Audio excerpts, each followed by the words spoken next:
જય શ્રી કૃષ્ણ, રાધે રાધે. મિત્રો, 38મા શ્લોકમાં આપણે જોયું હતું કે ભગવાને અર્જુનને વાત કરી કે જ્ઞાનમ સદૃશમ ન ઇહ પવિત્ર. આ મનુષ્ય લોકમાં જ્ઞાન જેવું બીજું કંઈ પવિત્ર છે જ નહીં. બીજું યોગ સંસિદ્ધ, જેમનો યોગ સિદ્ધ થઈ ગયો છે તેવા લોકોને આ જે જ્ઞાન છે એ પોતાની અંદર પોતાનામાં આત્મસાત થાય છે, પોતાની રીતે જ પ્રાપ્ત થઈ જાય છે. એટલે એમના જેવું કોઈ પવિત્ર છે જ નહીં, જ્ઞાન જેવું કોઈ પવિત્ર નથી. છેલ્લા 5-6 શ્લોકથી ભગવાને જ્ઞાન વિશેની વાતની શરૂઆત કરી છે. આજે 39મા શ્લોક વિશે આપણે જોવાના છીએ. ત્યારે મિત્રો, આપણે એ પણ જોઈએ કે ધીમે ધીમે આપણે 4થા અધ્યાયના પૂર્ણાહુતિ તરફ જઈ રહ્યા છે. કેમ કે માત્ર 42 શ્લોક જ 4થા અધ્યાયમાં છે અને 39મો શ્લોક તો આપણે પહોંચી ગયા છે. હમણાં પછીના 3 શ્લોક છે. એક પછી એક અધ્યાય છે, એટલા બધા સરસ આવતા જાય છે. પહેલા અધ્યાયમાં અર્જુનનો જે વિષાદ થયો અને એમની પાછળના જે કારણો, અને બીજા અધ્યાયમાં ભગવાને સાંખ્યની જે શરૂઆત કરી અને સાંખ્ય વિશેની સમજણ, અને બીજા અધ્યાયમાં મૂર્ધન્ય સમાન 55 થી 72 સુધી સ્થિત પ્રજ્ઞના લક્ષણોની વાત. ત્રીજા અધ્યાય કર્મયોગ તરીકે, અને ચોથો જ્ઞાન કર્મ સંન્યાસ યોગ. આમાં જ્ઞાન પણ છે, કર્મ પણ છે અને સંન્યાસ પણ છે. કર્મનો સંન્યાસ છે. કોના મારફત છે? તો કઈ જ્ઞાન મારફત છે. એટલે ભગવાને અત્યારે જ્ઞાનની ચર્ચાઓ ચાલુ છે. અને 39મા શ્લોકમાં ખૂબ પ્રખ્યાત શ્લોક ભગવાન રજૂ કરે છે કે શ્રદ્ધાવાન લભતે જ્ઞાનમ તત્પરઃ સંયતેન્દ્રિય જ્ઞાનમ લબ્ધ્વા પરામ શાંતિમ અચિરેણ અધિગચ્છતિ. શ્રદ્ધાવાન એટલે શ્રદ્ધાવાળો, શ્રદ્ધાવાન વ્યક્તિ, શ્રદ્ધાવાન પુરુષ. લભતે એટલે પ્રાપ્ત કરે છે. શું? તો કે જ્ઞાનમ, જ્ઞાન પ્રાપ્ત કરે છે. શ્રદ્ધાવાન વ્યક્તિ જ્ઞાન પ્રાપ્ત કરે છે, પણ એમના માટેની ભગવાને 2 શરત મૂકી છે. તત્પરઃ સંયતેન્દ્રિય. સંયતેન્દ્રિય એટલે જીતેન્દ્રિય, જેમણે પોતાની ઇન્દ્રિયો ઉપર જીત મેળવી લીધી છે, અથવા જેમની ઇન્દ્રિયો વશ છે એવો. અને બીજો શબ્દ વાપરો તત્પરઃ, સાધન પરાયણ વ્યક્તિ. એટલે કે જીતેન્દ્રિય અને સાધન પરાયણ શ્રદ્ધાવાન વ્યક્તિ જ્ઞાન પ્રાપ્ત કરે છે. પહેલા 2 વિશેષણો ભગવાને વાપર્યા. તત્પરઃ સંયતેન્દ્રિય શ્રદ્ધાવાન લભતે જ્ઞાનમ. જીતેન્દ્રિય અને સાધન પરાયણ શ્રદ્ધાળુ માણસ અથવા શ્રદ્ધાળુ વ્યક્તિ જ્ઞાન પ્રાપ્ત કરે છે. પછી શું થાય છે જ્ઞાન પ્રાપ્ત કરી લીધા પછી? તો કે જ્ઞાનમ લબ્ધ્વા. લબ્ધ્વા એટલે મેળવીને, જ્ઞાન પ્રાપ્ત કરીને પરામ શાંતિમ અચિરેણ અધિગચ્છતિ. અચિરેણ, ચિરેણ એટલે લાંબો સમય, અચિરેણ ટૂંકા સમયમાં, તત્કાળ, તરત જ, પરામ શાંતિમ પરમ શાંતિને, શ્રેષ્ઠ શાંતિને, અધિગચ્છતિ એટલે મેળવે છે, પ્રાપ્ત કરે છે. જીતેન્દ્રિય અને તત્પર અથવા તો સાધન પરાયણ શ્રદ્ધાવાન વ્યક્તિ જ્ઞાન પ્રાપ્ત કરે છે. જ્ઞાન મેળવીને તત્કાળ અથવા તરત જ પરમ શાંતિને પ્રાપ્ત કરે છે. હવે ભગવાન અહીં એવું કહે છે કે શ્રદ્ધાવાનને જ્ઞાન પ્રાપ્ત થાય છે. હવે શ્રદ્ધાવાન એટલે શું? તો કે પોતાનામાં શ્રદ્ધા ઓછી હોય અને છતાં ઘણા લોકો શું કરતા હોય કે પોતાનામાં ખૂબ શ્રદ્ધા છે અને ઓછી હોવા છતાં વધારે માને છે. એટલે ભગવાને એવું ન થાય ને એમના માટે ભગવાને શું કીધું? પહેલા એ વાત તો ચોખવટ કરી દીધી ભગવાને કે શ્રદ્ધાવાન લભતે જ્ઞાનમ. શ્રદ્ધાવાન વ્યક્તિ જ્ઞાન પ્રાપ્ત કરે છે. પણ અત્યારે આપણે સમાજમાં જોઈએ છીએ કે 100માંથી 99 માણસો એવા છે કે પોતાની જાત ઉપર એમને શ્રદ્ધા જ નથી, એમને વિશ્વાસ જ નથી કે હું સફળ થઈશ એમ. જેમ માતા શબરીને વિશ્વાસ હતો કે મારે ત્યાં આવનારો પરમાત્મા જ હશે, અને એમના માટે એણે 100 વર્ષની આજુબાજુ રાહ જોઈ, એવો વિશ્વાસ કોઈનામાં નથી. જેમ પેલા લાઇટના શોધકે 10,000 નિષ્ફળ પ્રયત્નો કર્યા છતાં પ્રયત્નો ચાલુ જ રાખ્યા, કેમ કે એમને શ્રદ્ધા હતી કે આ લાઇટનો શોધ છે. થોમસને ખબર હતી કે હું જ શોધીશ લાઇટને, એમ મારાથી જ શોધાશે, એમ 10,000 નિષ્ફળ પ્રયત્ન પછી. અને અત્યારે શું છે, શ્રદ્ધા પોતાનામાં ઓછી હોવા છતાં એવું માને છે કે મારો કોન્ફિડન્સ પાવરફુલ છે, એમ મારો આત્મવિશ્વાસ 100%ની ઉપર છે, એમ. એટલે ભગવાને શું કર્યું, એમના માટે બે વિશેષણ વાપર્યા છે. એક વિશેષણ વાપર્યું તત્પરઃ અને બીજું વિશેષણ વાપર્યું જીતેન્દ્રિય. હવે જીતેન્દ્રિય એટલે ઇન્દ્રિયોને જેમણે પૂર્ણપણે વશમાં લઈ લીધા છે, અને જેમની ઇન્દ્રિયો પૂર્ણ રીતે વશમાં, અને પૂર્ણ રીતે જેમની ઇન્દ્રિયો વશમાં છે ને, પછી એમની સામે ગમે તેવી પરિસ્થિતિ આવે, અનુકૂળ આવે કે પ્રતિકૂળ આવે, જય આવે કે પરાજય આવે, એમનાથી એને કંઈ ફેર નહીં પડે. એ કોઈ પણ કામનાઓની અંદર ખેંચાશે નહીં. શું કામ? એમની બધી જ ઇન્દ્રિયોને એને પૂર્ણપણે, બીજું ઇન્દ્રિયોના વિષયો સાથે એમના રસને પણ એમણે પોતાના વશમાં કરી લીધા છે. નહીતર ભગવાને ત્યાં કીધું તું ને, રસો અપી રસવર્જમ પરમ દૃષ્ટવા નિવર્તતે.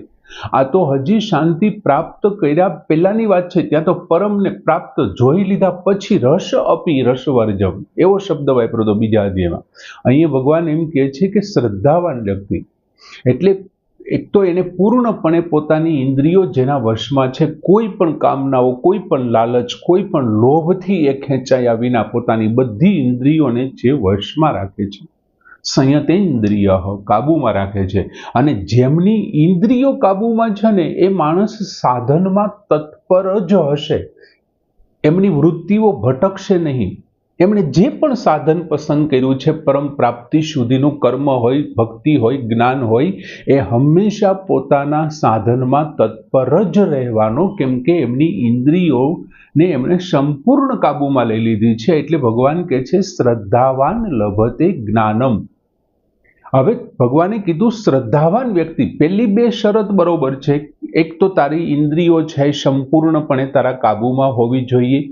બીજું, તું સતત તારા સાધનમાં પ્રવૃત્ત રહેવો જોઈએ, તત્પર રહેવો જોઈએ, એમના મય તું હોવો જોઈએ. સાધન આપણે જે સાધન પસંદ કરીએ છીએ, દાખલા તરીકે અહીંથી મારે અમદાવાદ જવું છે ને, હું બસની ટિકિટ કરાવું, પછી એમ થાય કે આના કરતાં ટ્રેનમાં ગયો હોત ને તો સારું હતું, આના કરતાં હાઈવે ઉપર ઊભો રહ્યો હોત ને તો કોઈક કાર મળી જાત, હું ઝડપથી પહોંચી જાત, યાર આરામદાયક મુસાફરી થાત. જો મને મારા સાધન ઉપર ભરોસો નથી યાર. ભગવાને કીધું તે જે સાધન પસંદ કર્યું છે ને, એમાં તું તત્પર હોવો જોઈએ. બીજું, સંયતેન્દ્રિય હોવો જોઈએ, તું ઇન્દ્રિયોમાં જીત પ્રાપ્ત કરેલો હોવો જોઈએ. અને પછી વાત કરી ભગવાને, આ બે વિશેષણો ફરજિયાત છે. ટૂંકમાં one type of learning licence. આ એમનું લર્નિંગ લાયસન્સ છે શ્રદ્ધાવાન બનવા માટેનું. શ્રદ્ધાવાન તો તું તો જ થઈ શકે કે તું તત્પર હો તારા સાધનમાં અને તું સંયતેન્દ્રિય હોય. એ બે થઈ ગયા પછી તારે શ્રદ્ધા રાખવાની છે, તો તને જ્ઞાન પ્રાપ્ત થશે. હવે શ્રદ્ધા કોનામાં રાખવાની? તો કે એક તો પરમાત્મા, તમારું જે સાધ્ય છે ને એમનામાં શ્રદ્ધા રાખવાની, જે સાધ્ય છે એમની અંદર શ્રદ્ધા. પછી બીજું, મહાપુરુષો જે સાધ્ય સુધી પહોંચાડનારું છે, એ માઇલસ્ટોન સમાન જે આપણા છે એમના ઉપર શ્રદ્ધા રાખવાની છે. ત્રીજી બાબત છે ધર્મશાસ્ત્રોની અંદર શ્રદ્ધા રાખવાની. કેવી શ્રદ્ધા રાખવાની? તો કે પ્રત્યક્ષની જેમ એમના ઉપર વિશ્વાસ રાખવાનો. મને કોઈ વસ્તુ પ્રત્યક્ષ હોય તો એમના ઉપર, દાખલા તરીકે આ મારી સામે કેમેરો છે તો એ પ્રત્યક્ષ છે, તો એમના ઉપર મને વિશ્વાસ છે કે આ કેમેરો છે. મારી સામે જ્યાં બધા ચિત્રો દેખાય છે મારી આંખની સામે પ્રત્યક્ષ છે. એમ પરમાત્મા મારી સામે પ્રત્યક્ષ નથી, છતાં મને પ્રત્યક્ષ જેવો એમના ઉપર વિશ્વાસ હોવો જોઈએ કે મારી આજુબાજુ અને મારી અંદર ક્યાંક પરમાત્મા છે અને હું એમને પ્રાપ્ત કરીશ. એમને હિસાબે હું છું અને હું એમને પ્રાપ્ત કરવા નીકળ્યો છું અને મને મળશે, ચોક્કસ મને મળશે. આવી એક તો શ્રદ્ધા. બીજું, મહાપુરુષોએ જે માર્ગ બતાવ્યો છે, જેમ માતા શબરીને એમના ગુરુએ કીધું કે આમ અહીંયા આવી રીતથી જે આવશે એ પરમેશ્વર છે. એટલે ગંગા સતીએ જેમ કીધું, સદગુરુના વચનોમાં શુરા થઈને ચાલવું. એમણે જે કીધું છે એમના ઉપર વિશ્વાસ રાખવાનો. કેવો વિશ્વાસ રાખવો? પ્રત્યક્ષ જેવો, તમે નજરો નજર જોતા હો ને એવો વિશ્વાસ રાખવાનો.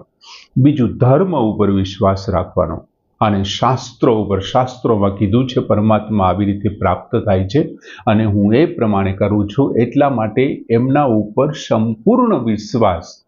જો તમને સંપૂર્ણ વિશ્વાસ હોય ને તો તમે શ્રદ્ધાવાન છો, અને જો તમે શ્રદ્ધાવાન છો ને તો ભગવાને કીધું છે કે શ્રદ્ધાવાન લભતે જ્ઞાનમ, શ્રદ્ધાવાન જ્ઞાનને પ્રાપ્ત કરે છે.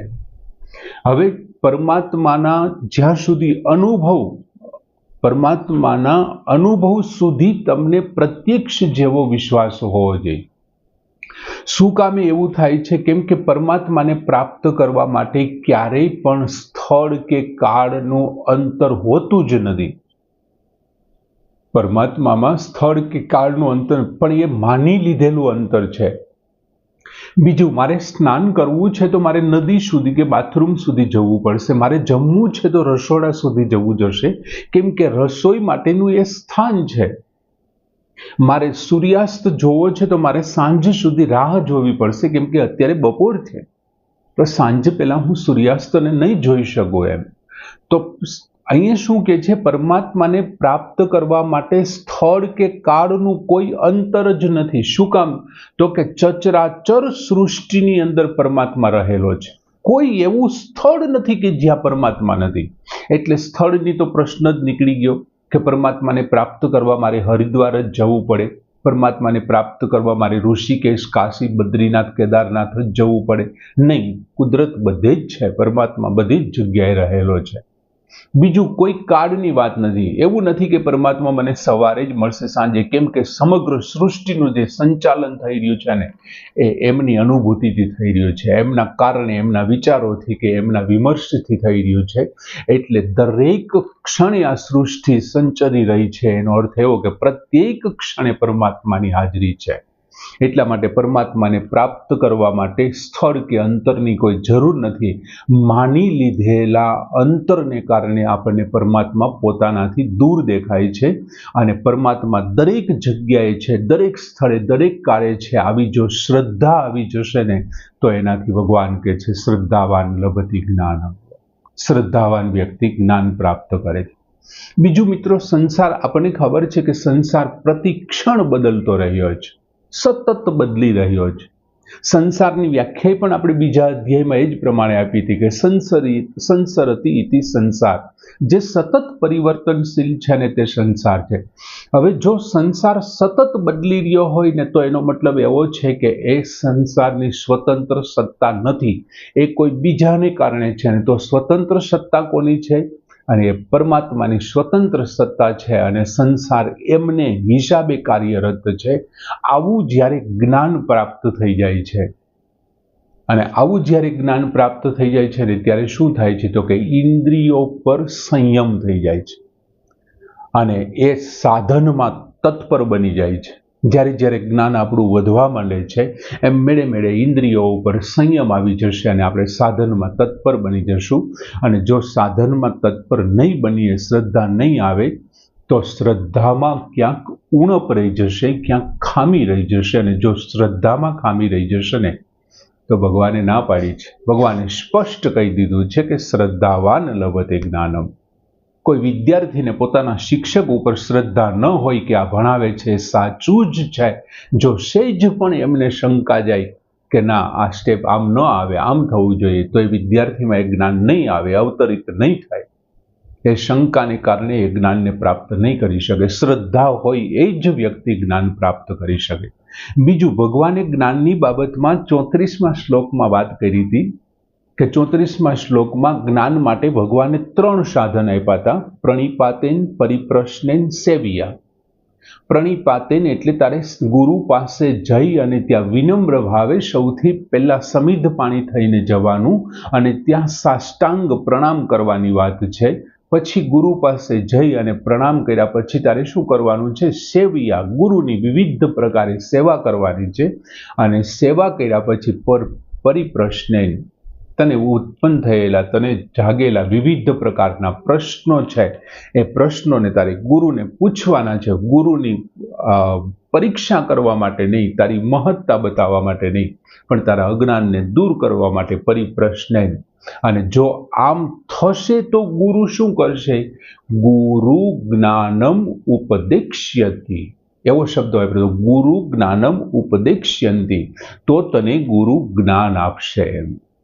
હવે ત્યાં ભગવાને એવું કીધું કે આ 3 રીતે તું ગુરુ પાસે જા, ગુરુ પ્રસન્ન થશે અને પછી તને ગુરુ જ્ઞાન આપશે.